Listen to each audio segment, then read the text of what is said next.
Peace. Good afternoon. I'd like to welcome you back to another edition of the Foul Playland. As always, I'm the Foul Player. Wanted to make a New York Mets video regarding the rumored contract extension with Francisco Lindor, the newly acquired shortstop of the Mets, and what the rumors are as far as that goes. In addition to what I would be willing to pay Francisco Lindor. Um, I think most Mets fans, the consensus is that they do want to sign Lindor.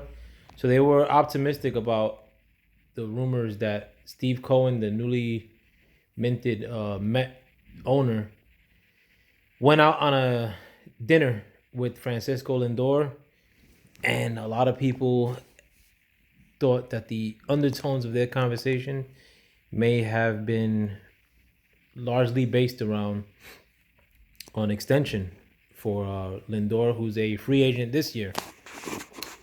That gave a lot of Mets fans hope, of course, and um, me being somebody who's conscious of budgetary constraints and not being limited to them or a slave to them or beholden to them in the future, I sort of took a stance of that maybe they should wait it out and see what happens when these other free agent shortstops enter the free agency market,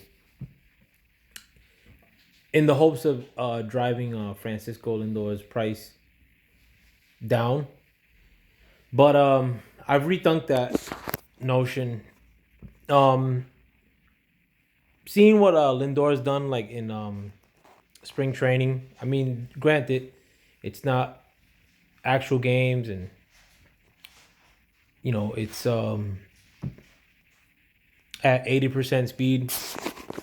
It has been very encouraging. I mean, he's sort of become like a captain of the team, if you will. They're saying he's working on drills with the rest of the infield, and he's coaching them up. It's almost like having another coach on the field. To see that from a 27-year-old, that's promising. Another thing too is that one thing that I liked about Reyes, and what's even more promising with Lindor, is the fact that you could see them playing shortstop for a long time because of the way their frame is. Um, but you could see that more with Lindor. He's pretty slender, and you could see him staying that way. And he's probably twice the fielder that Jose Reyes was. Jose Reyes was an okay to good fielder, where Lindor is a fantastic fielder.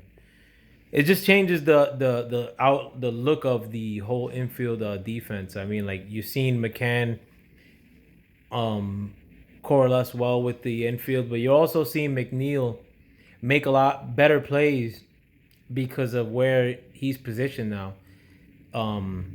Knowing that he has to cover a little bit less, you're seeing like a lot more highlight sort of plays like from McNeil. And I think that stuff will probably bleed over like to the players like at bats, like the fact that they're not messing up on the field as much, and it's all happening because of this newly acquired piece that's head and shoulders better defensively than anybody who's on the field now, and anybody who's on the field last year, and likely anybody who, like, way better defensively than anybody who's played on the Mets like in recent history. Um, in addition to that, he's just putting together really good at bats. He had 3 hits the other day. You see that power potential. Um, I just like him a lot. I mean, like, this lineup looks nasty. Like the other day, for the Saturday spring training game against the Astros, they had what looked like a almost lineup of what you would see on an everyday basis. I think, and this granted, it's like the lineup with no DH, and it was just beast. I think they had James McCann batting eighth. Um, and I don't want to rock the boat too much.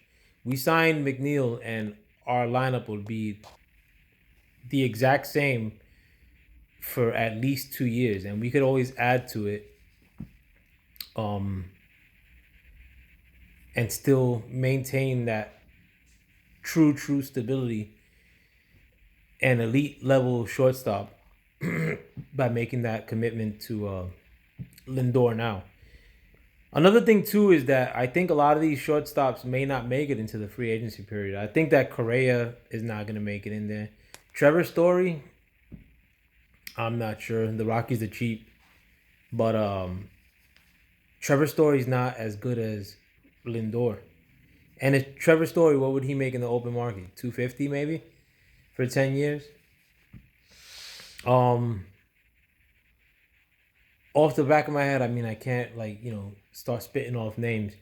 But one thing I do know too is that the Yankees are gonna be hot on Lindor's trail, and you don't want them like that'll be a travesty for him to make it, you know, across boroughs and into the Bronx and play for the Yankees.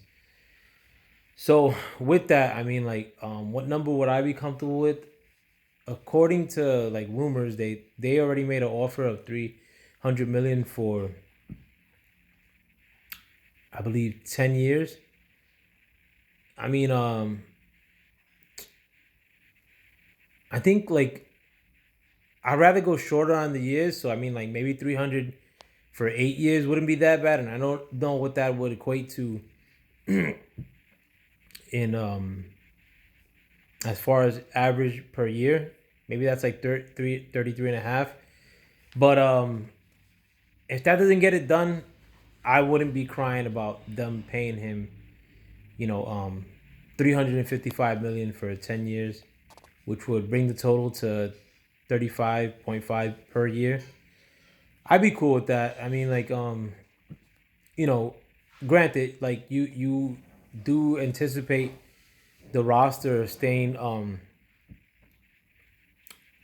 as is, particularly like with the lineup. Once you get that contract done, and it's not like you're desperate to sign anybody else. Like I didn't want to sign Springer, like personally. So I'm cool with making that like commitment now, and you're gonna have to endure one more year of Cano, but you got a lot of other contracts coming off the books. Betances, Gesellman's bum ass, um, Jairus Familia.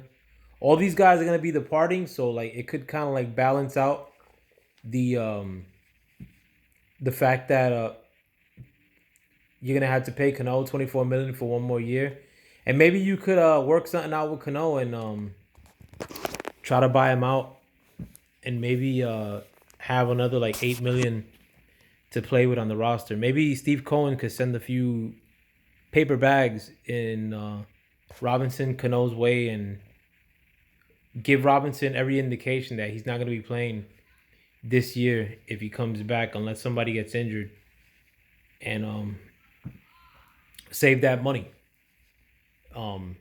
That way you could keep the lineup as is, and if you got to make a commitment here and there, like to the bullpen, you're not really in dire straits. Because right now, like no matter what, next year you're gonna have the same lineup and a rotation of